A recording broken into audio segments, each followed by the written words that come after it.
सत्यनारायण की कथा बचपन से हिंदू धर्म में बचपन से बच्चों ने ज़रूर सुनी है, आयोजन देखा है उसका, सत्यनारायण की कथा का, क्योंकि बहुत प्रचलन में है। ये भगवान की पूजा करने की पद्धति बहुत प्रचलन में है, तो ये सभी लोग करते हैं।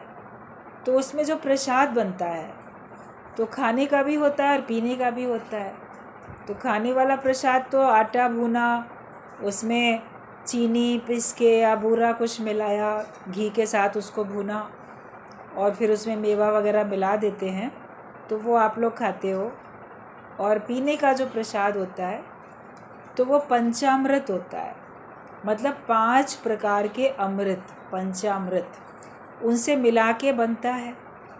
तो जो 5 चीज़ें हैं वो अमृत की तरह होती हैं, मतलब वो हमको पुष्ट करती हैं, हमको पौष्टिकता देती हैं, जो कि हमारे शरीर के लिए बहुत फ़ायदेमंद है। इसीलिए उनको अमृत बोला गया, क्योंकि वो हम खाएंगे तो हमारे शरीर को फ़ायदा पड़ेगा, थोड़ा थोड़ा भी लेंगे तो भी फ़ायदा पड़ेगा। तो पंचामृत में 5 चीज़ें होती हैं।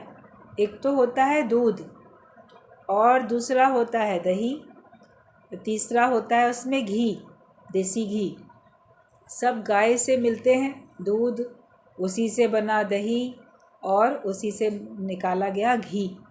तो दूध, दही और घी, और उसके बाद होता है उसमें शहद। शहद बहुत पौष्टिक होता है, हमारे शरीर के लिए फ़ायदेमंद होता है। और 5वीं चीज़ डलती है गंगा जल। तो गंगा जल भी हमारे लिए बहुत फ़ायदेमंद होता है। तो ये 5 चीज़ें मिल जाती हैं, दूध, दही, घी, शहद और गंगा जल। अब इनके रेशियो अलग अलग होते हैं। दूध आपको कितना लेना है, उसमें दही कितना डालना है, उसमें शहद कितना डालना है, उसमें गंगा जल कितना डालना है, देसी घी कितना डालना है, ये आपके ऊपर होता है। और उसका एक रेशियो रहता है। तो उनको सबको मिक्स करके वो 5 चीज़ें मिलके 5 अलग अलग प्रकार के अमृत हैं, पाँचों को मिलके पंचामृत बन जाता है। लेकिन उस पंचामृत को फिर जब वहाँ रख देते हैं भगवान की मूर्ति के आगे, पूजा होती है, और जो पुजारी होते हैं, जो पंडित आते हैं पूजा करने के लिए, तो विष्णु भगवान की प्रतिमा होती है पीतल की, तो वो उस मूर्ति को, उस पंचामृत जो बनाया गया था उसमें डिप कराते हैं। मतलब कि भगवान के चरण, भगवान की मूर्ति इस भाव से उसमें डाली जाती है। तो जब भगवान की मूर्ति के भी, क्योंकि भाव तो भगवान का ही होता है, तो जब उनके चरण उसमें पड़ जाते हैं तब वो चरणामृत बन जाता है। पहले वो पंचामृत कहलाता है और फिर उसको चरणामृत बोलते हैं कि अब ये भगवान के चरणों को स्पर्श कर गया तो अब ये चरणामृत हो गया।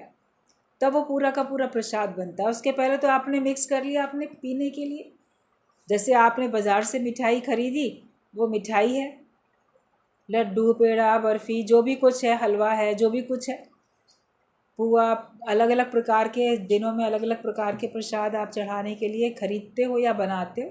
तो पहले तो उसका नाम कुछ और होता है, लेकिन जब वो भगवान को अर्पण हो जाती है वो वस्तु, उसके बाद उसको प्रसाद कहते हैं। फिर ये नहीं कहते लो लड्डू खा लो, लो पेड़ा खा लो, अच्छा बर्फ़ी खा लो, बोलेंगे नहीं भगवान का प्रसाद खा लो, ये देवी का प्रसाद है, ये हनुमान जी का प्रसाद है, ये शंकर भगवान का प्रसाद है। नाम भगवान का चढ़ जाता है, फिर उस वस्तु का अपना नाम नहीं रहता, फिर वो केवल प्रसाद बन जाती है। तो ऐसे ही वो जो पंचामृत है, फिर पंचामृत नहीं रहता, फिर वो चरणामृत बन जाता है, क्योंकि भगवान को अर्पित हो गया, भगवान के चरण उसमें चले गए और उसमें भगवान का पूरा जो सत्ता शक्ति है वो सब उसमें पहुंच गई, तो वो पीते हैं। तो लोग पंचामृत को बहुत अच्छा मानते हैं। फिर चरणामृत है, उसको बड़े सर माथे से लगा के उसको पी लेते हैं। लेकिन अमृत शब्द जो है कि जो हमको मरने से बचावे, तो बाहर की चीज़ों से हम जो दैनिक जीवन में जो दुख दर्द आते हैं, जो मृत्यु तुल्य कष्ट आते हैं, कभी भी किसी भी कारण से आपका मन कष्ट में आता है तो आपको लगता है जैसे आपकी मौत हो रही है, आपकी मृत्यु हो रही है। दुख में मनुष्य अपने को जीवित ही इतने कष्ट में महसूस करता है कि जैसे वो मर चुका है या मर रहा है। तो उससे बचाने के लिए भी भगवान का प्रसाद है कि हमारे भगवान का नाम लेने से, पूजा पाठ करने से, भक्ति भावना से, उस प्रसाद को ग्रहण करने से हमारे कष्ट क्लेश दूर होते हैं। जैसे हम क्षणिक जो माया में पल पल में जो मरते रहते हैं, उससे हमको छुटकारा मिलता है, चाहे वो क्षणिक होता है, थोड़ी देर भी होता है। आपका मन बड़ा दुखी है, आप भगवान की शरण में गए, भगवान का नाम लिया, तो फिर आप देखोगे कि आपका थोड़ा क्षणिक भी चाहे तसल्ली सी मिलती है, दुख दूर होता है।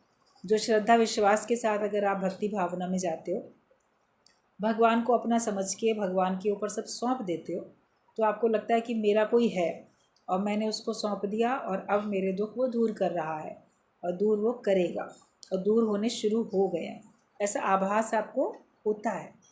तो वो तो एक थोड़े थोड़े समय में, जो पल पल में आप जीते हो, पल पल में मरते हो, उससे आपको वापस नवजीवन देने के लिए। लेकिन एक वास्तव में मृत्यु से बचाने के लिए, मतलब कि दोबारा कभी मृत्यु आपको आए ही नहीं, दोबारा कभी आप जन्म मरण में आओ ही नहीं, उसके लिए जो अमृत होता है वो गुरु का ज्ञान होता है। गुरु की वाणी में वो अमृत समाया, तेरी वाणी में है वो असर, जिसे सुन के खिलता है हर बशर।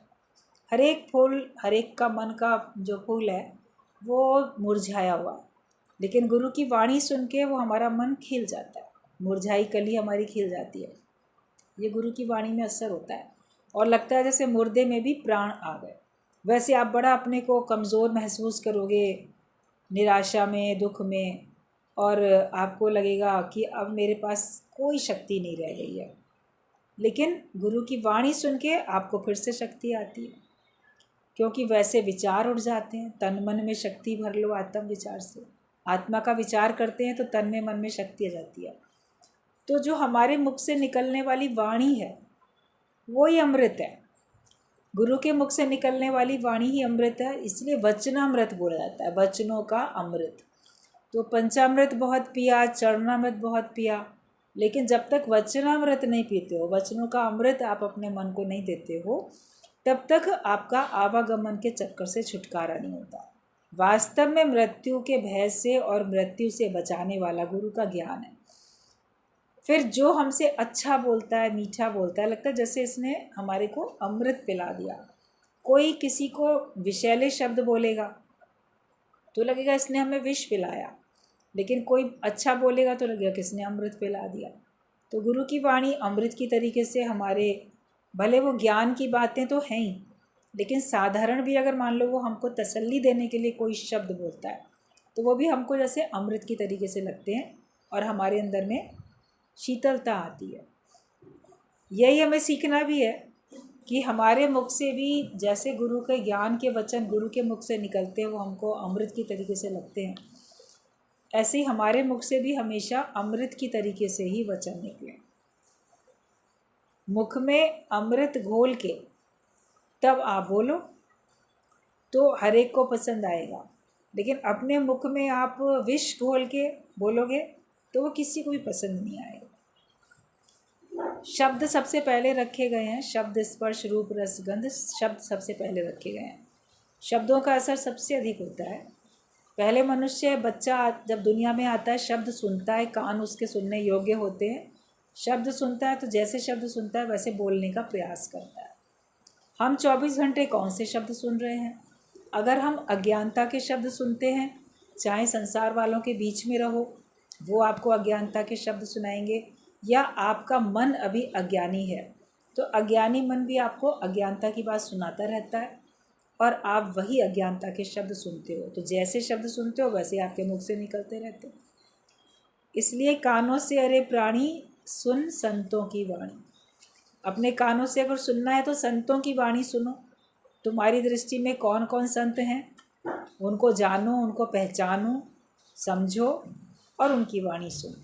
संतों की वाणी सुनने से ही आपका लाभ होगा। जैसा जितना सुनेंगे उतना ही आप भी बोल पाओगे। सुना ही नहीं होगा तो कैसे बोलोगे? श्रवण ही नहीं करोगे तो फिर आपका कथन कैसे होगा? सुनत कहत रहत गत पावे। सुनोगे ही नहीं तो कहोगे कैसे? इसीलिए हर एक को सत्संग में बुलाया जाता है। आओ बैठो और सुनो। सुनते हैं, सुनते सुनते हम उसके ऊपर स्थिति बनाते हैं, मनन भी उसका चलता है, श्रवण मनन फिर निध्यासन होता है, उस पर हमारी स्थिति बनती चली जाती है। तो सुनने की महिमा सबसे अधिक होती है और फिर सुनने के बाद मानने वाले की महिमा सबसे अधिक होती है। सुन तो लिया मगर सुन के एक कान से दूसरे कान से निकाल दिया, थोड़ा सा तो आप अच्छे माने जाओगे, चलो सत्संग जाता है ना, सत्संग सुनता है, लेकिन जीवन में उतारोगे ज्ञान को तो फिर आपकी महिमा सर्वाधिक हो जाती है। तो हमें हमेशा वाणी अच्छी सुननी है और जो सुनते हो अच्छा ज्ञान, उसी ज्ञान को बोलना है। अपने ऊपर हर एक को अगर ये कृपा करनी आ जाए कि उसके मुख से अगर शब्द निकलेंगे तो ज्ञान के निकलेंगे, अज्ञानता वाले शब्द उसके मुख से नहीं निकलेंगे, तो वो देखेगा कि उसकी आत्मिक उन्नति हो रही है। लेकिन अज्ञानता के शब्द बोलते जाओगे तो फिर आप कभी ब्रह्मज्ञानी तो सिद्ध नहीं हो सकते, ब्रह्मज्ञानी हो नहीं सकते, आपकी आध्यात्मिक उन्नति हो नहीं सकती है। इसके लिए अपने ऊपर कृपा करनी पड़ती है, अपना ध्यान रखना पड़ता है। जो अंदर मनन चलेगा वही मुख से निकल भी जाएगा। हर समय अगर आप भगवान के चिंतन में हो तो मुख से भगवान के शब्द निकलेंगे। हर समय ज्ञान के चिंतन में हो, भजन के मनन चिंतन में हो तो आपके मुख से ज्ञान की बातें निकलेंगी।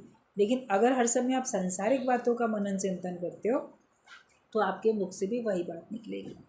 तो ये हर एक को अपने से सावधानी रखनी है, अपने पे कृपा करनी है कि हम क्या सुने और हम क्या बोलें। ज्ञान के अमृत को सुनो कानों के द्वारा, ये अमृत कानों के द्वारा हमारे अंदर जाता है, कानों के द्वारा विष भी जाता है। एक बार बात चल रही थी सत्संग में, श्याम भगवान ने कहा कानों के ज़रिए विष पीते हैं लोग, विषैली बातें, विषयों की बातें सुनते हैं, निंदा की बातें, दूसरी कड़वी बातें, विषयों की बातें सुनते हैं, तो कानों के ज़रिए जैसे विष पी रहे हैं। एक मुख से अगर आप विष पियोगे आपकी मृत्यु होगी, लेकिन कानों के ज़रिए शब्द, अगर विषैले शब्द आप सुनते हो तो वो भी आपके अंदर के ज्ञान को समाप्त कर देते हैं, आपकी खुशियों को समाप्त कर देते हैं। इसलिए अपना दायरा ऐसा बनाओ जहाँ पे केवल हमको ज्ञान ही सुनने को मिले और अपने पे इतनी संयम और कृपा हो कि हमारे मुख से केवल किसी भी परिस्थिति में ज्ञान ही निकले। तो जो अंदर की स्थिति होगी वही आपकी बाहर भी प्रकट हो जाएगी। अब एक दृष्टांत है, गुरुजी ने बोला था कि एक गुरु ने शिष्य जैसे परीक्षा ली शिष्य की, फिर शिष्य भी सोचता है कि मैं भी परीक्षा लूँ। कभी मन सोचता है ना कि भी परीक्षा लूँ। तो उसने गुरु के लिए बहुत अच्छा सा आयोजन किया, बड़ा बढ़िया भोजन बनाया, बड़े प्रेम पूर्वक उसको खिलाया पिलाया। फिर कहता है लगा गुरुजी ने बड़े प्यार से खाया, बड़े खुश होके खाया, उसने बनाया भी प्यार से, खिलाया भी प्यार से, गुरु ने भी जितने प्यार से उतना ही प्यार से खाया। अन्न देवता है, उसका हमें निरादर थोड़ी करना है, उसका तो हमको आदर ही करना है। तो उसने बड़े प्यार से शिष्य ने दिया, तो बड़े प्यार से गुरु ने खाया भी। तो गुरु को, शिष्य को लगा कि गुरु कितना खुश हो गया। और जब वो खा चुके तो शिष्य के मुंह से निकला कि गुरुजी अब आप तृप्त हो गए। जैसे ये हुआ कि हाँ पेट भर गया, इस बात को कहने के लिए कहा कि आप तृप्त हो गए। तो फिर गुरु ने कहा बेटा तृप्त तो मैं पहले ही था, पहले अतृप्त थोड़ी था। जब भोजन नहीं खाया था तो भी मैं तृप्त था। तो तृप्ति तो मन का एहसास है, मन का एक भाव है। कोई कितना भी 36 प्रकार का व्यंजन खा ले, लेकिन अगर उसके अपने मन में तृप्ति नहीं है तो उसको तृप्ति नहीं आएगी। तो उसने बताया कि तृप्त तो मैं पहले ही था। तो भोजन से या किसी और प्रकार के साधन से हमें तृप्त होने की ज़रूरत नहीं है, लेकिन अगर हमको तृप्ति अपने स्वयं से, अपने आत्मिक निश्चय से मिल जाती है तो वो तृप्ति हमारी सबसे बड़ी तृप्ति होती है। वो फिर हम कभी भी उसके बाद अतृप्त अनुभव अपने को नहीं करेंगे, अपने को हमेशा हम तृप्त संतुष्ट महसूस करेंगे। कुछ है तो भी मैं खुश हूँ, कुछ नहीं है तो भी मैं खुश हूँ, क्योंकि मेरी तृप्ति, मेरी शांति, मेरी प्रसन्नता मेरे स्वयं पे आधारित है, किसी दूसरे के ऊपर आधारित नहीं है। फिर जगत वाले तो आपकी परीक्षा लेने के लिए, भगवान ही उनके द्वारा परीक्षा लेता है। आपके सामने कई तरह की परिस्थितियाँ विपरीत भी आती हैं, मगर उसमें भी जब आप स्थिर रहते हो, शांत रहते हो, तो आपको अपनी आत्मिक स्थिति का पता चलता है। तो वही गुरु ने कहा कि मैं तो पहले ही तृप्त था। तो तृप्त कौन हुआ? अब तुमने मुझे खिलाया तो मेरे से पूछते हो कि आप तृप्त हुए, तो तृप्त मैं हुआ कि तृप्त तुम हुए, ये बताओ कौन तृप्त हुआ। तो सोच में पड़ गया। तो कहता है शिष्य कि नहीं, मैं तृप्त हुआ, क्योंकि मैं इतने प्यार से लाया था, आपने उतने प्यार से खाया तो मुझे तृप्ति आई। अगर आप नहीं स्वीकार करते तो फिर मैं ही अशांत रहता, मैं ही तृप्त रहता। तो हकीकत में आप तो पहले ही तृप्त हैं, आप सही कह रहे हैं, लेकिन तृप्त आप नहीं, तृप्त तो मैं हुआ हूँ। आपने स्वीकार किया, इस कारण से मैं ही तृप्त हुआ हूँ। तो हम आज तृप्त हुए, कल नहीं होंगे। फिर गुरु भी हमारी स्थिति वैसी बनाता है कि ठीक है, कभी आपकी वस्तु स्वीकार की गई तो आप बहुत तृप्त हो गए, लेकिन ऐसा बनाओ कभी नहीं भी स्वीकार की गई तो भी तृप्त आप रहो। एक बार सत्संग में एग्जाम्पल दिया जा रहा था, बात बताई जा रही थी कि दादाजी के पास कोई सत्संगी आया, बड़े प्यार से दादाजी के पहनने के लिए एक शर्ट लेके आया था, रेडीमेड शर्ट वो लेके आया। भी दादाजी पैंट शर्ट पहनते थे, तो एक शर्ट लेके आया, बड़े प्यार से लाया। दादाजी ने भी ले ली, चलो ठीक है, लाया है बड़े प्यार से, वो बड़ा खुश हो गया। रखी थी वही शर्ट, पास में रखी थी। सत्संगियों का तो मेला गुरु के पास लगा ही रहता है। थोड़ी देर के बाद में अचानक से एक सत्संगी प्रेमी आई, अपने जवान बेटे को साथ में लेके आई थी और बोली कि दादा आज मेरे बेटे का जन्मदिन है, तो मैंने सोचा कि आपको ना क्यों ना सत्संग में आपके दर्शन आपके पास लाएं, आपका आशीर्वाद दिलाने के लिए लाए हैं। तो दादा ने भी उसको बड़े जन्मदिन की बधाई दी, बाकी लोगों ने भी बैठे, बातचीत की, खुश हुए, आशीर्वाद दिया। और वो शर्ट तो वहाँ रखी ही रखी थी। तो दादा भगवान ने क्या किया कि वो शर्ट उठा के उस लड़के को जन्मदिन की बधाई के तौर पे वो उसको गिफ्ट कर दी। अब जिसने दी थी वो भी तो वहीं बैठा हुआ था।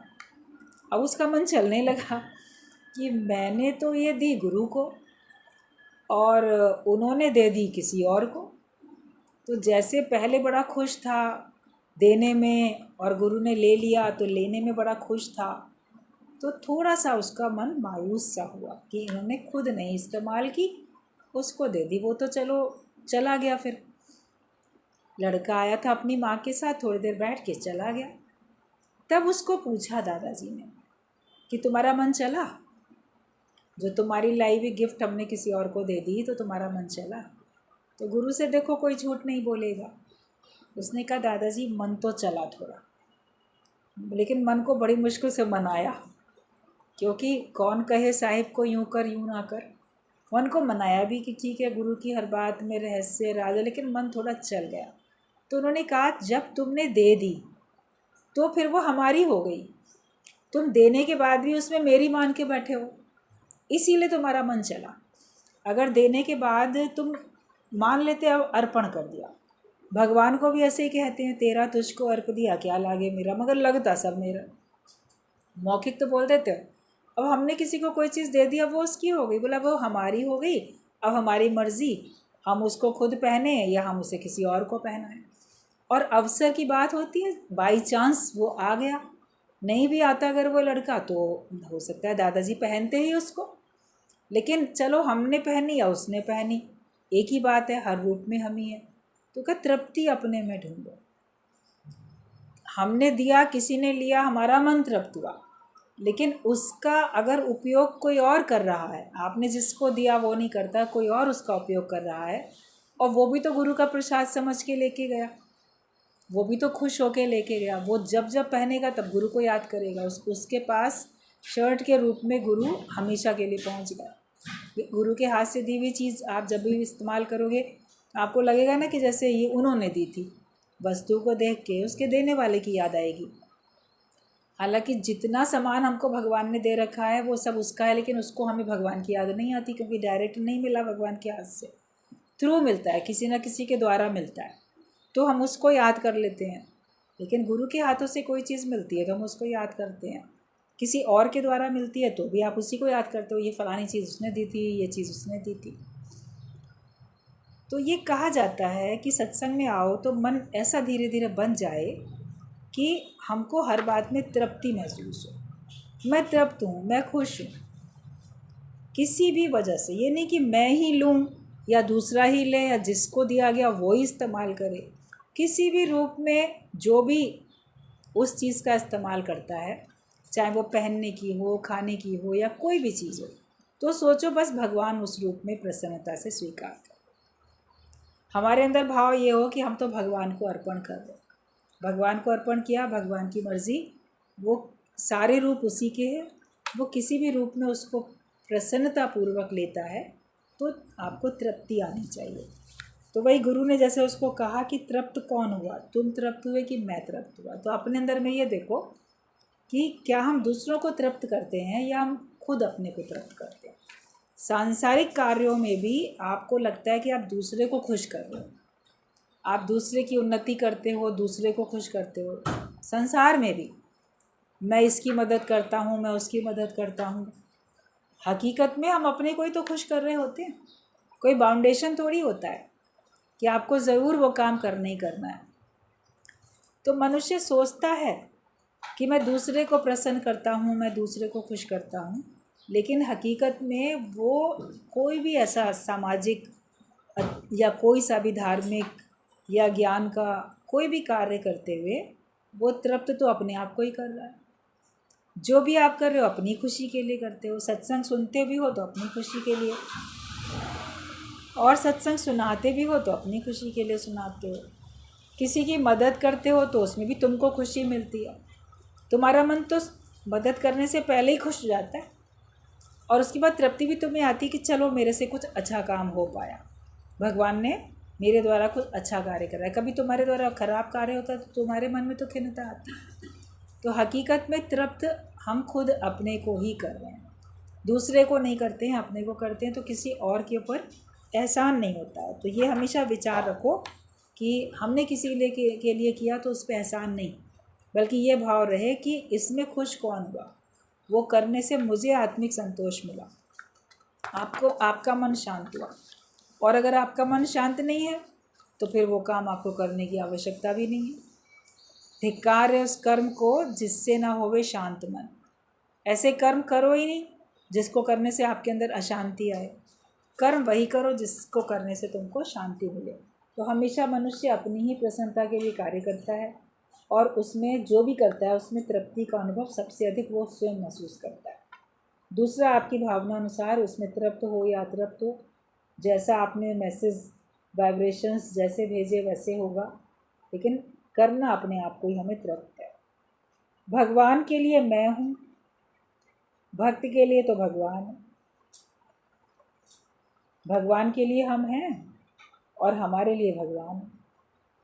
तो ये हाइड एंड सीक भगवान के साथ भक्त की चलती रहती है। जैसे बच्चे होते हैं ना, छिपा छिपी का खेल करते रहते हैं, चोर सिपाही का खेल खेलते रहते हैं। एक दृष्टांत है कि जैसे कि भक्त तो भगवान को ढूंढ सकता है, पर भगवान क्या ढूंढेगा, वो तो अपना आप जानता है। तो इसके ऊपर एक प्रसंग एक दृष्टांत के तौर पे बताया जाता है कि सब कृष्ण भगवान अर्जुन तो बोले चलो ठीक है हम लोग आपस में खेल खेलते हैं। तो कहा मैं छिप जाऊं तुम मुझे ढूंढो। तो पहले भगवान अर्जुन ने कहा आप छिप जाओ, क्योंकि सखा थे ना वो लोग, शुरू से ही मित्रवत हमेशा रहते थे बचपने से। आगे चल के युद्ध के मैदान में उन्होंने उनको गुरु भगवान करके जाना, मगर पहले तो मित्र की तरीके से ही रहते थे शुरू से। तो कहा अर्जुन ने कि आप पहले छिपो, मैं आपको ढूंढूंगा, और फिर जब मैं छिप जाऊंगा तब आप मुझे ढूंढ लेना। वो ठीक बात है। तो कृष्ण भगवान कहीं छिप गए। अर्जुन ने चारों तरफ ढूंढा, खूब ढूंढा, लेकिन आखिरकार उनको तलाश कर लिया, ढूंढ लिया। अरे तुम तो यहाँ छिपे बैठे हो। उसने भगवान को ढूंढ लिया। अब वो बोला ठीक है अब मेरी बारी है। अर्जुन ने कहा मैं छिप जाता हूँ, अब आप ढूंढो। तो अर्जुन भी कहीं छिप गया। अब अर्जुन तो छिपा, लेकिन देखा भगवान तो उसको ढूंढ ही नहीं पा रहे। बहुत देर हो गई। बोले अरे ये क्या हुआ, वो तो मुझे ढूंढ ही नहीं पा रहे, टाइम ओवर होने लगा। तो खुद ही बाहर निकल के आया, कहता आप तो हार गए, आप मुझे ढूंढ नहीं पाए। तो इतना ही दृष्टांत बता के गुरुजी कई बार पूछते थे कि कारण क्या है। तो जब जिन्होंने दृष्टांत शुरू से नहीं सुना होता था, पहली बार सुन रहे होते थे, तो उनको थोड़ा आश्चर्य लगता था कि क्या अर्जुन में इतनी सामर्थ्य थी, वो भगवान को ढूंढ सका। और भगवान क्यों नहीं ढूंढ सके, भगवान तो सब कुछ कर सकते हैं, भगवान तो ढूंढ सकते हैं। तो भगवान कैसे हार गए, भगवान उसको अर्जुन को क्यों ना ढूंढ पाए, ये कौन सी लीला भगवान ने की।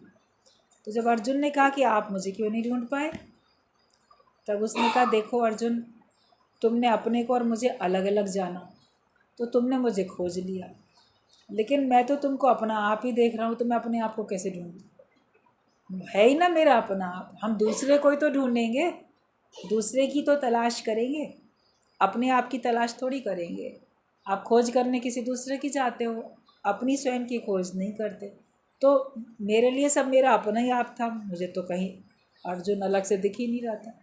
जिस समय भगवान ने ज्ञान दिया है, 18 अध्याय पूरे भगवत गीता के बने हैं, उस समय भी अपनी विभूतियों का वर्णन करते हुए भगवान ने ये बात बोली है कि पांडवों में धनंजय मैं ही हूँ, धनंजय अर्जुन का ही नाम है, तो कहा इनमें अर्जुन तो मैं ही हूँ। तो मैं अपने आप को थोड़ी ना ढूंढने जाऊँगा, जो चीज़ मेरे से अलग है उसको हम तलाश करेंगे, लेकिन जो मैं ही हूँ तो मैं उसको अनुभव करूँगा, मैं उसको तलाश नहीं करूँगा। तलाश करने के लिए दूजा भाव, द्वैत, कुछ द्वंद्वी जोड़ा, कुछ अलग होना चाहिए। अपने आप को आप थोड़ी तलाश करते हो, लेकिन अपने को जानते हो, अपने को पहचानते हो और अपने में हम स्थित हो जाते हैं। तो भगवान क्या ढूंढेगा, वो तो अपना आप ही जानता है, इसलिए वो ढूंढ नहीं पाता है। तो अनेकता में भी एक को देखो। हमारी दृष्टि में चारों तरफ बहुत अनेक है, ये अलग है, ये अलग है, ये अलग है, बहुत अलग अलग है, सारा संसार है। इसमें कितने पशु पक्षी मनुष्य, कोई आपके मित्र हैं, कोई आपके मित्र नहीं हैं, कोई कुछ, ऐसे बहुत लोग हैं। लेकिन दृष्टि बन जाए कि सब जगह एक ही है। जहाँ तक जाति दृष्टि है, जहाँ तक फैली सृष्टि है, सर्व मम रूप है, ये सब मेरा अपना रूप है, मेरे से अलग कुछ है ही नहीं, एक ही है, अलग नहीं है। हम अलग अलग समझते हैं तो हम परेशान होते हैं, ये चीज़ मिल गई, वो चीज़ नहीं मिली, ये मिल गया, वो बिछड़ गया, ये ऐसा हुआ, ये वैसा हुआ। लेकिन जब है ही एक वस्तु, दूसरा उसमें है ही नहीं, तो हमारी सारी समस्याएं ही समाप्त हो जाती हैं। तो अनेकता दिखती भी है मान लो, मगर उस अनेकता में भी एक को देखो। नाना में एक और ना अनेक, नाना वस्तुएं मतलब बहुत सारी वस्तुएं, उसमें हम एक करके देखें, और अनेकता में भी एक देखें, और ना अनेक, अनेक है ही नहीं, है ही एक। नानक का अर्थ बताते थे गुरु नानक देव जब बात चलती थी, तो नानक का अर्थ बताया कि नानक मतलब नाना प्लस एक, नानक, और ना प्लस अनेक, अनेक है ही नहीं उसमें, ना अनेक, अनेक नहीं है, सब एक ही है, एक ही भगवान का रूप है। इस एकत्व में आने पे ही आपको मुक्ति मिलेगी, इस एकत्व में आने पे ही आपको शांति मिलेगी, वरना ना हमको मुक्ति मिलेगी ना हमको शांति मिलेगी। जब तक द्वैत है तब तक हमको शांति नहीं मिलेगी। और हमारे अंदर की चाहनाओं इच्छाओं के कारण से हमको द्वैत दिखता है। दूसरे से ही तो इच्छा चाहना करते हो, इच्छाएं चाहना ही ख़त्म हो जाए तो आपका द्वैत समाप्त होता जाएगा। इसीलिए पहला पॉइंट बताया, इच्छा मात्रम अविद्या, इच्छा की थोड़ी सी भी मात्रा अज्ञान है, और अज्ञानता में आने से आपके अंदर में अनेक दोष आते ही चले जाते हैं। तो नाना में एक और ना अनेक, ये बात हमें पक्की करनी है। भगवान कृष्ण ने जमुना नदी में खेल किया, तो जमुना मतलब जिसको जम काल ना आए, मतलब मृत्यु जिसको ना आए। तो भगवान ने तो ऐसा खेल किया कि वो जमुना में खेल करते थे, मतलब कि जहाँ भगवान हैं तो वहाँ पे जम आ नहीं सकता, यमराज वहाँ पे आ नहीं सकता। अगर भगवान आपके साथ हैं, आप भगवान के साथ हो, तो काल की क्या मजाल जो आपको छू सके। लेकिन हम भगवान के साथ होते नहीं, हम माया के साथ होते हैं, हम संसार वालों के साथ होते हैं, हम जगत को अपने दिल दिमाग में रखते हैं, इसलिए काल देवता आके हमको लेके जाता है। लेकिन अगर हम हर समय अपने दिल दिमाग में भगवान को रखेंगे तो काल की भी मजाल नहीं है जो हमको छू सके। तो भगवान जहाँ रहता है वहाँ पे मृत्यु आ नहीं सकती है।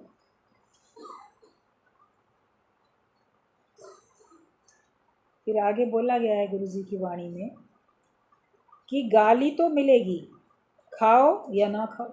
जगत वाले तुमको कुछ बोलेंगे, गाली तुमको देंगे, तो तुम्हारी मर्जी है, तुम खाओ या ना खाओ। हजम करने की गोली खाओ। गाली खाओ या ना खाओ एक अलग बात है, लेकिन हम हजम करने की गोली खाएं। खाना अधिक खा लेते हैं तो हाजमोला खाना पड़ता है। कोई दिल दिमाग में बातें अधिक हो जाती हैं तो भी हमको हजम करने की ताकत होनी चाहिए। कभी क्या होता है, बहुत बातें करते करते, स्टोर करते करते आपके अंदर में बहुत भर जाती है। संसार में जो अपने दिल दिमाग को खाली नहीं करते, भरते जाते, आखिरकार उनका दिल दिमाग एक दिन फट जाता है। कभी ब्रेन हेमरेज हो जाएगा, कभी हार्ट अटैक हो जाएगा, या कभी मानसिक संतुलन खो बैठेंगे तो उनको मानसिक चिकित्सक के पास जाना पड़ता है। तो वो क्या करता है, उसके अंदर की जो जमी हुई बहुत सारी बातें हैं उनको सबको कुरेद के, निकाल के, पूछ के, बता के आपको ख़त्म करता है। तो आपके अंदर खाली हो जाता है, तो फिर आप सही हो जाते हैं। तो हमें अपने अंदर भी कुछ इकट्ठा करके नहीं रखना है। तो इसके लिए हाजमोला हमारे पास होना चाहिए, हज़म करने की गोली हमारे पास होनी चाहिए। बाकी संसार में तो आपकी पसंद की भी परिस्थितियाँ होंगी और आपके नापसंद वाली परिस्थितियाँ भी होंगी, लेकिन आप हर बात को हज़म कर सको। जिन बातों में तुम्हारी रुचि होती है वो तो तुमको याद रहती हैं, लेकिन जिसमें रुचि नहीं होती तो वो भूल भी जाते हो। बचपन से आज तक बहुत सारी बातें सुनी होंगी, मगर याद कितनी बातें हैं। बहुत सारी बातें भूल भी तो गए, बहुत सारा पढ़ा वो भूल गए, बहुत सारा आपने भी कहा होगा वो भूल गए, लेकिन कुछ कुछ बातें जिसको आपने ज़्यादा दोहराया होगा या जो बड़ी गहराई तक अपने दिल दिमाग में जिसको स्थान दे दिया होगा, वो बातें आपसे भूलेंगी नहीं, वो आपको पक्की पक्की याद रहती हैं। तो संसार में जिनमें तुम्हारी रुचि है तुमको वही याद रहता है।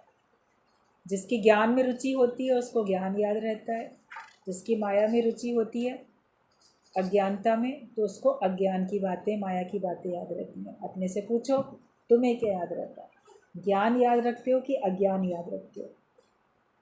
तुमको क्या कठिन लगता है, ज्ञान याद करना कठिन लगता है या माया को भूलना कठिन लगता है? जो माया याद रहती है, जगत की बातें याद रहती हैं, तो क्या उसको भुलाना तुम्हें सरल लगता है या कठिन लगता है? ज्ञान भूल जाता है या माया भूल जाती है? ज्ञान याद रहता है कि माया याद रहती है? अपने से पूछो क्या कठिन लगता है। गुरु के प्रेम में आओगे और बात को सही तरह से समझोगे तो ज्ञान मुश्किल नहीं लगेगा। मुश्किल तभी तक है जब तक हमने उसको मुश्किल माना है। जिस दिन हम ये जान लें ये बहुत सरल है, तो फिर आप देखोगे सरल हो जाता है। जितना आप उसको कठिन करके सोचते रहते हो उतना वो कठिन रहता है, जितना सरल करके सोचते हो उतना वो सरल रहता है। तो तुमको क्या कठिन लगता है ये देखो। तुम्हारा मन अपने को अनुकूल नहीं बनाना चाहता, दूसरों को अपने अनुकूल बनाना चाहता है। मन हर एक का ऐसा होता है, वो अपने को परिस्थितियों के अनुकूल नहीं बनाना चाहता, अपने मन को मोड़ना नहीं चाहता। जबकि अगर सुख चाहिए तो निज सुख निर्मल सोई पाए, जो मन को मोड़े मोड़े। जो अपने मन को मोड़ेगा उसी को निज सुख मिलेगा, बड़ा निर्मल मिलेगा, मलिनता से रहित।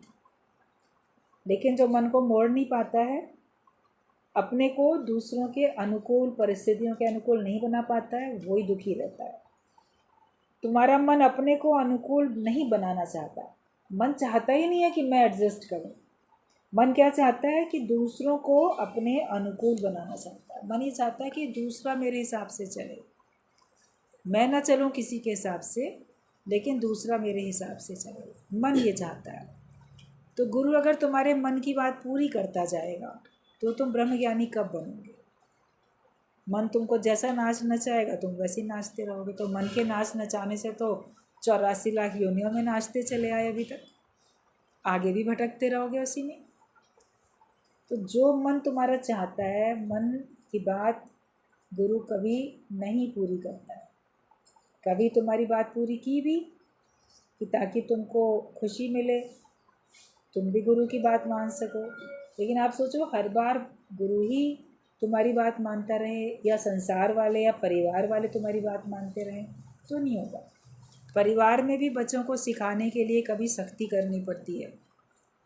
टीन एजर्स जो होते हैं ना बच्चे, कहते 13 टीन शब्द लग गया, 14 15 16 17 18 19 ये सब टीन लग गया, उसको टीन एज बोलते हैं। तो गुरुजी कहते थे टीन एज में सब टीन की तरह से ज़्यादा शोर मचाते रहते हैं। अभी टीन की छत होगी तो उसमें देखो थोड़ी बारिश की टप टप बूंदें बहुत ज़्यादा शोर मचती हैं, तो वो लोग ज़्यादा ही उद्दंड होते हैं और उनको लगता है जैसे अब हम बड़े हो रहे हैं, अब हम बड़े हो गए हैं। तो वो समझते हैं कि हमारे बराबर कोई और है ही नहीं समझदार, होशियार या शक्तिशाली कोई नहीं है। फिर माहौल अगर मान लो ऐसा होता है चारों तरफ का, उसका भी बड़ा बुरा प्रभाव पड़ जाता है। तो इसमें उनको अपने को संभालने का मौका नहीं मिल पाता, तो कभी सख्ती भी करनी पड़ती है। बचपन में तो बच्चे की फरमाइशें पूरी भी कर देते हैं, टॉफ़ी चाहिए, चॉकलेट चाहिए, आइसक्रीम चाहिए, खिलौना चाहिए, तो भी बहुत अधिक फरमाइशें थोड़ी पूरी की जाती हैं, जितनी ज़रूरी है उतनी पूरी की जाती है। उसको ये भी तो सिखाया जाता है कि सारी बातें नहीं मानी जाएंगी, थोड़ी मानी जाएंगी, थोड़ी नहीं मानी जाएंगी। फिर बड़े होने तक भी लगता है कि अब मेरी सारी बातें मानी जाएं, तो जो उचित होगी वो मानी जाएगी, क्योंकि बड़े लोगों ने तो संसार देखा है, उन्होंने तो जाना है कि किस चीज़ में तुम्हारी भलाई है और किस चीज़ में तुम्हारी भलाई नहीं है। तो उनको भी कभी सख्ती करनी पड़ती है, साम दाम दंड भेद अपना के उनको भी सख्ती से कभी प्यार से सुधारना पड़ता है। तो हमें भी अपने मन को सुधारने के लिए अपने से कभी सख्ती करनी पड़ेगी, दूसरा क्या करेगा, हमको खुद ही अपने से सख्ती करनी पड़ेगी। और कभी आप मन की बात मानो, कभी मन की बात नहीं मानो, कौन सी माननी है कौन सी नहीं माननी है, ये आपका विवेक खुला होगा तब आप उसका निर्णय कर पाओगे। अगर विवेकहीन हो तो आपको नहीं समझ में आएगा आपको क्या करना चाहिए क्या नहीं करना चाहिए, फिर नुकसान होता है। और उसमें जो व्यक्ति गलत कर्म करता है नुकसान उसी का होता है। जो समझा रहा है उसका नुकसान नहीं है, लेकिन जो नहीं समझ रहा है नुकसान तो उसी का ही होता है। तो हमारा मन दूसरे को अपने अनुकूल बनाना चाहता है, ये मन की सबसे बड़ी गलती। दूसरों को अपने हिसाब से चलाने की कोशिश नहीं करो, लेकिन हम भगवान के हिसाब से चल पाएँ, हम शास्त्रों के हिसाब से चल पाएँ, हम अपने धर्म के हिसाब से चल पाएँ, हम गुरु के हिसाब से चल पाएँ। और अगर हम गुरुवान नहीं हैं तो हम अपने माता पिता अपने बड़ों के हिसाब से चल पाएँ, अनुभवी व्यक्तियों के हिसाब से चल पाएँ, जो आपके शुभचिंतक हैं वास्तव में उनके हिसाब से चल पाएँ, टीचर्स के हिसाब से चल पाएँ। तो आप देखोगे आपकी उन्नति होती जाती है। दूसरे को अपने हिसाब से नहीं चलाओ, लेकिन अपने को मन को मोड़ने की कला ऐसी अपने को सिखाओ। प्याली जिस रंग की थी उसी रंग का कमरा पुतवाना चाहा, लेकिन पेंटर वो रंग बना नहीं पा रहे थे। एक पेंटर ने पहले प्याली को उसी रंग में रंग कर कमरे की दीवार को पेंट कर दिया, तो लगा ये एक ही है। तो एक बड़ा अच्छा ये दृष्टांत है कि एक रानी थी, वो किसी सिलसिले में अपने देश से दूसरे देश गई, विदेश गई।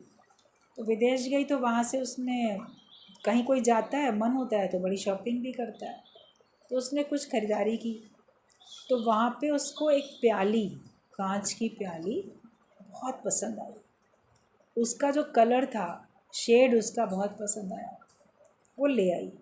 अब उसको वो कलर और वो वाला एग्जैक्ट शेड इतना अच्छा लग रहा था, तो उसने पेंटर को बुलाया और कहा जैसे रंग की मेरी प्याली है ऐसे रंग का मेरा कमरा अंदर से पुताई कर दो, पेंट कर दो उसको, दीवारों पे मैं यही रंग चाहती हूँ।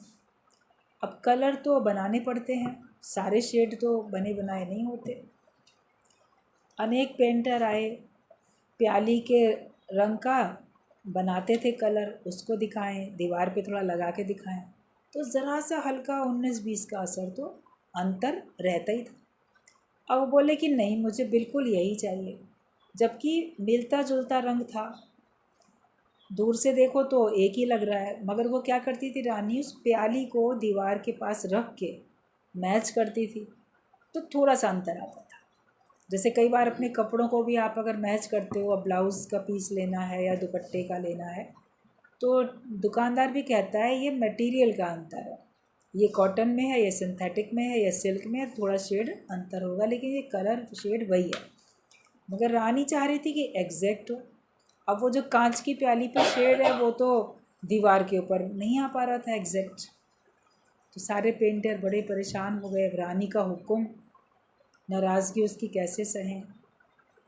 एक बड़ा बुद्धिमान था पेंटर, उसने कहा रानी जी आप ये प्याली मुझे दे दो, मैं इसको बिल्कुल देख देख के ना कितना इसमें कलर मिलाना है, कितना इसमें वाइट रंग मिलाना है, कैसे ये शेड बनाना है, मैं बना लूँगा इसको देख देख के, फिर मैं आपको जो है दे दूँगा। बोली ठीक बात है। अब बहुत मिलता जुलता तो सभी ने बनाया था, उससे अधिक मैच बन नहीं सकता था। तो उस पेंटर था बुद्धिमान, उसने क्या किया, बिल्कुल एग्जैक्ट वैसा ही बना लिया, लेकिन हल्का सा तो 19-20 का फ़र्क दिखेगा। तो उसने क्या किया, पहले जो कलर खुद बनाया था उस बने हुए कलर से उस प्याली को पेंट कर दिया और उसके बाद उसने कमरे की दीवारें पेंट कर दी। फिर तो वो एग्जैक्ट एक सा हो गया ना। जब प्याली को उसने रंग दिया और फिर दीवार रंगी तो उसने कहा देखिए रानी जी।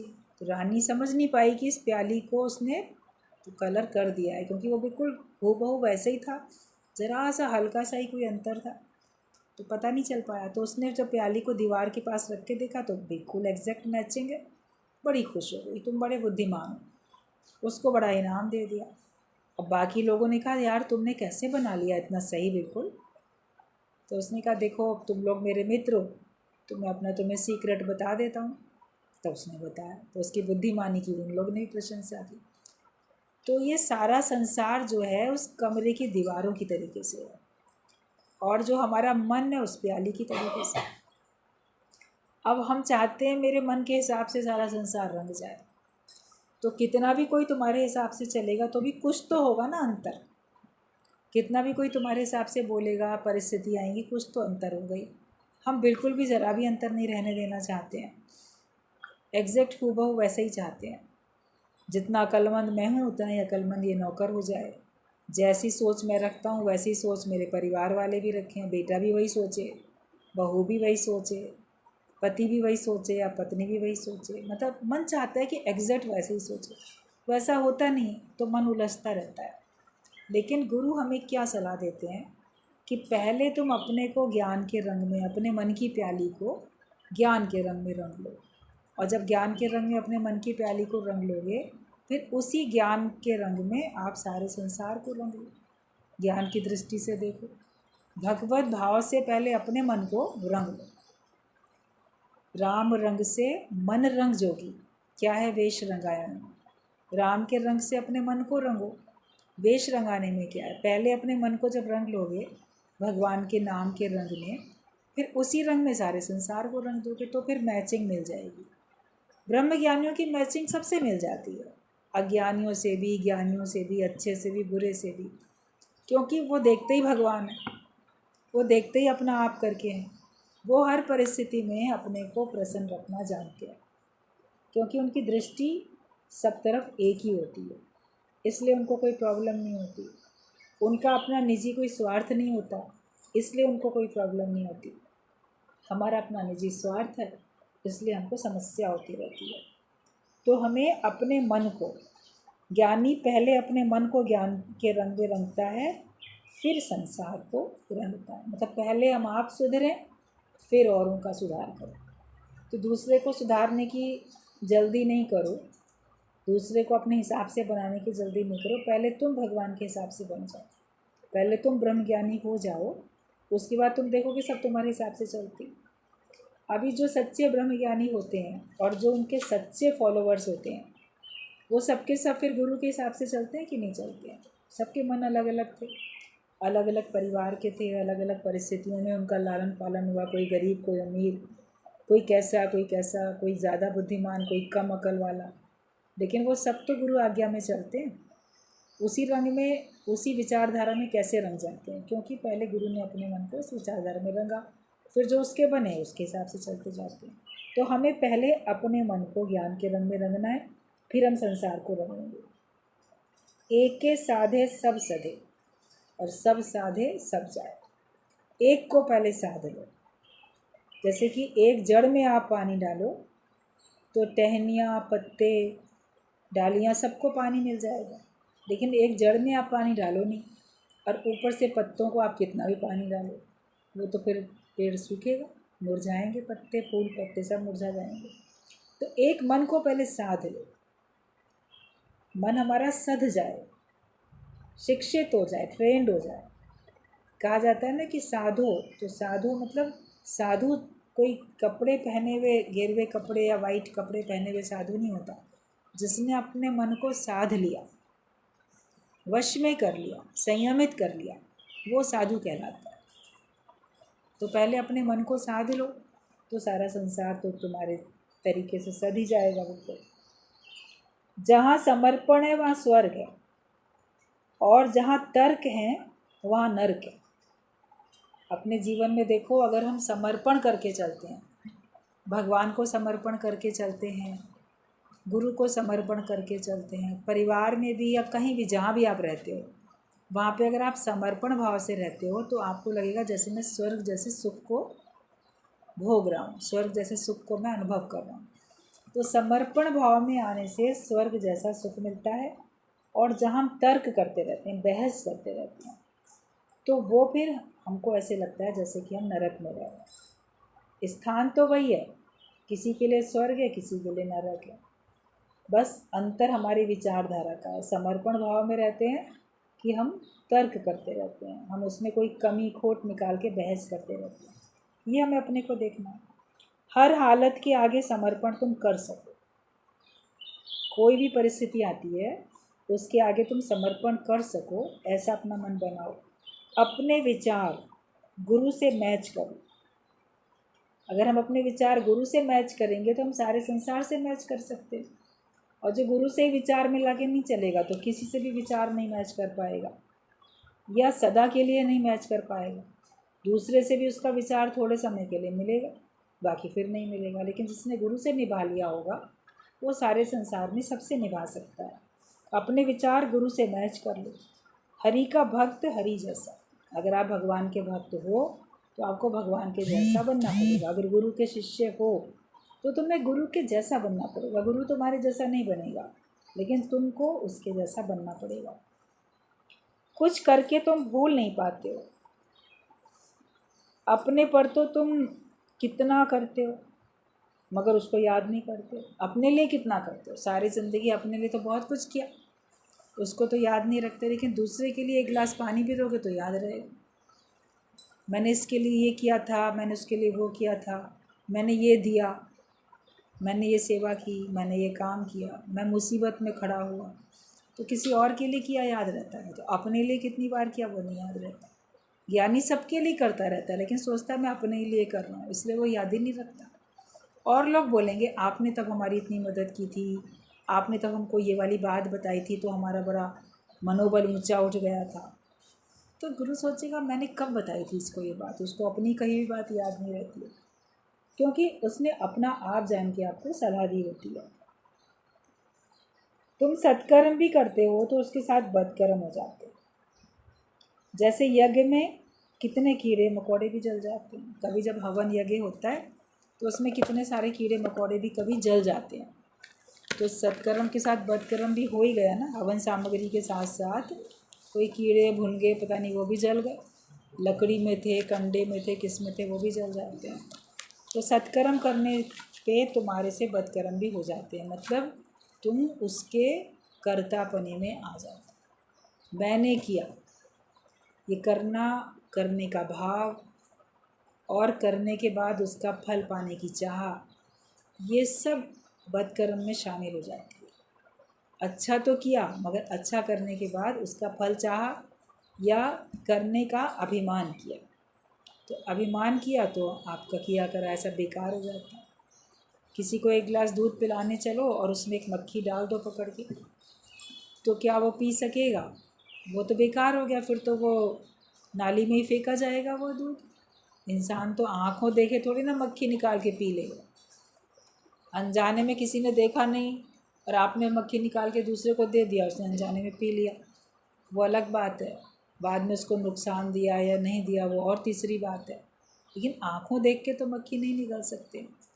तो हम जो भी अच्छा काम करते हैं उसमें अगर कर्तापना लाते हैं, एहसान करते हैं या फल की चाह करते हैं, तो जैसे वो सत्कर्म में बदकर्म छिपाएगा।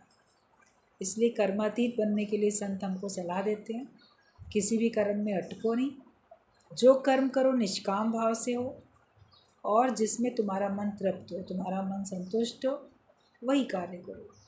और ऐसा कार्य करो जिससे दूसरे का मन भी तृप्त हो और दूसरे का मन भी संतुष्ट हो। ये नहीं कि किसी को सताया तो तुम्हारा मन बड़ा खुश हो रहा है, ये तो फिर आसुरी प्रवृत्ति हो जाती है। तो अपनी मनोदशा को हमें देखना है, और आए हैं सत्संग में तो सत्संगी बन के रहना है। आए हैं गुरु के दर पे तो गुरु के जैसा ही बनने के लिए हमको पुरुषार्थ करना है। ठीक है, आज की कक्षा ज्ञान आपको क्या पक्का निश्चय किया।